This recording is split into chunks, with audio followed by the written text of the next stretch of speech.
Assalamualaikum warahmatullahi wabarakatuh. Selamat berjumpa kembali para mahasiswa. Di pertemuan ini Anda akan diberikan proyek untuk membuat bahan bacaan literasi keuangan ya. Setelah minggu lalu Anda diminta untuk membuat media poster. Pada kesempatan ini Anda diminta untuk membuat bahan bacaan untuk pembelajaran literasi keuangan. Nah, seperti apa bahan bacaan yang dapat digunakan dalam pembelajaran literasi keuangan? Mari kita simak penjelasan singkat berikut ini.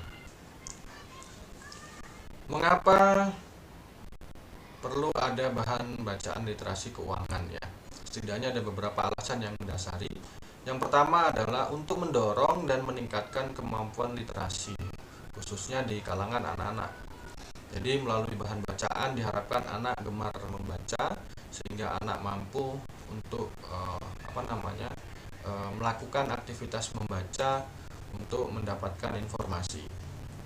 Berikutnya adalah membantu seseorang dalam menghadapi tantangan di masa depan ya. Jadi dengan bahan bacaan literasi ini anak akan mampu menghadapi tantangan di masa depan.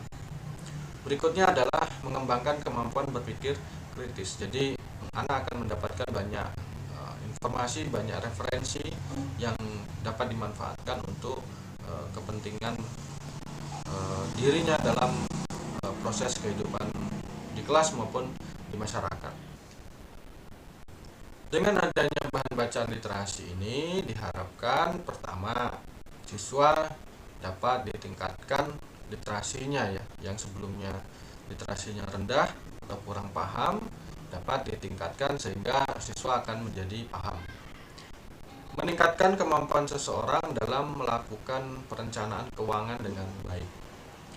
Membantu seseorang dalam memilih dan memanfaatkan produk dan layanan jasa keuangan sesuai dengan kebutuhan.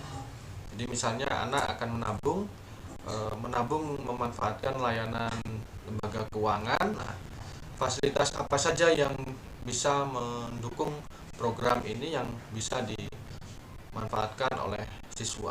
Jadi bahan bacaan bisa melakukan seperti itu. Memberikan motivasi untuk mengelola keuangan dengan baik. Jadi dengan bacaan berupa cerita ya, baik fiksi maupun non fiksi, akan meningkatkan atau membangkitkan motivasi siswa untuk mengelola keuangan dengan baik.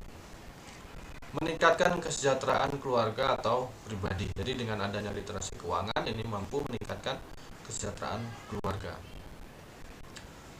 Meningkatkan kemampuan literasi keuangan ya. Sudah barang tentu dengan bahan bacaan yang tersedia siswa membaca informasi yang ada di dalamnya, maka siswa akan memiliki kemampuan literasi yang lebih baik. Memberikan pemahaman tentang pengelolaan keuangan, investasi dan asuransi ya. Jadi produk-produk layanan keuangan itu bisa dipahami oleh siswa melalui bahan bacaan ini. Apa saja bentuk-bentuk bahan bacaan yang bisa dikembangkan oleh guru untuk pembelajaran literasi keuangan ini? Yang pertama ada cerita fiksi atau non fiksi ya, baik yang sesuai dengan keadaan yang sebenarnya atau yang berupa rekaan atau karangan dari guru itu sendiri. Berikutnya adalah guru dapat membuat komik literasi keuangan. Berikutnya adalah novel, cerita dongeng, cerita rakyat atau jika cerita inspirasi dan cerita motivasi yang mengajarkan konsep keuangan dasar pada anak. Jadi guru dapat memilih beberapa bahan bacaan yang ada ini untuk pengajaran untuk membuat bahan bacaan pembelajaran literasi keuangan. Baik, nah sekarang apa saja langkah-langkah dalam membuat bahan bacaan ini? Yang pertama yang harus dilakukan adalah menentukan tujuan dan sasaran dari bahan bacaan yang akan disasar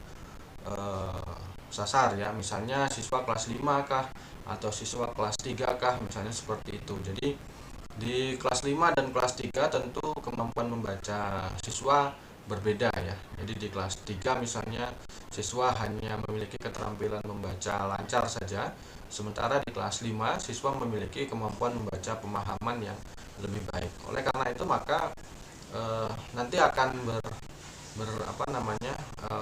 berpengaruh terhadap bahan bacaan atau bentuk pilihan kata yang akan disajikan di dalam bahan bacaan tersebut.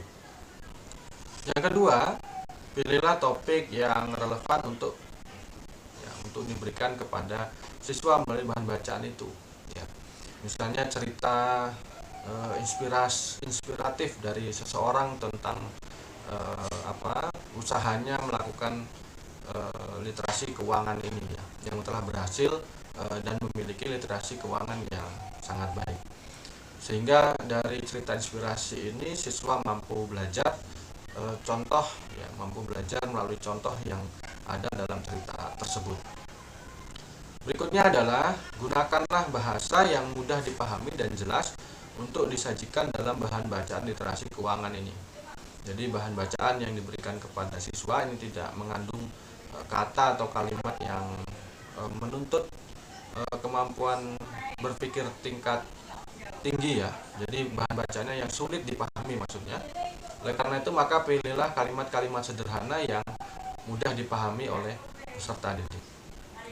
Berikutnya adalah gunakanlah format yang menarik dan mudah dibaca ya, seperti komik, cerita inspiratif atau artikel yang menarik. Nah, jadi sajikanlah bentuk yang yang menarik ya. Misalnya komik kan ada panel-panel isian ya dalam satu halaman gitu ya.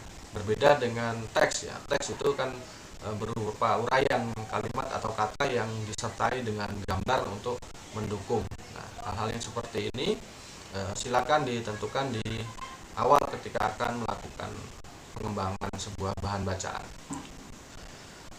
Yang kelima, Anda dalam bahan bacaan itu harus memberikan contoh kasus ya, supaya anak-anak dapat meneladani ya. Kalau hal baik diteladani ya, kalau hal jelek atau pengalaman kurang menarik, anak-anak bisa belajar agar menghindari hal-hal tersebut terjadi pada diri anak itu. Gunakanlah referensi yang akurat dan terpercaya. Jadi Anda tidak boleh hanya berdasarkan asumsi saja, tetapi Anda juga harus mengambil ya sumber-sumber bahan bacaan itu dari sumber yang akurat dan dapat dipertanggungjawabkan. Terakhir, sebelum digunakan oleh siswa, maka sebaiknya bahan bacaan itu diuji cobakan kepada beberapa siswa atau pembaca supaya mendapat masukan agar bahan bacaan ini dapat dibaca secara baik dan tujuan yang ingin dicapai dapat tercapai secara maksimal. Demikianlah perjumpaan kita pada pembelajaran ini. Silakan Anda kerjakan proyek Anda membuat bahan bacaan. Silakan baca dan pahami petunjuk yang ada di menu tugas pembelajaran pertemuan 14 dan 15 ini. Demikian, Assalamualaikum warahmatullahi wabarakatuh.